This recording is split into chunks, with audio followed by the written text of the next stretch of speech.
Ni Carlos naiz, Lizardiko euskaltegian nago ikasten, euskeraz. Hasi nintzen duela 2 urte, ere batean egon nintzelako, eta asti asko edukutxeagatik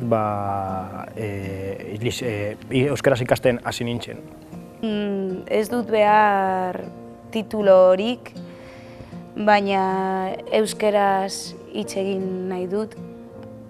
Asko gustatzen zait hizkuntza eta beharrezkoa da harremana berriak egiteko.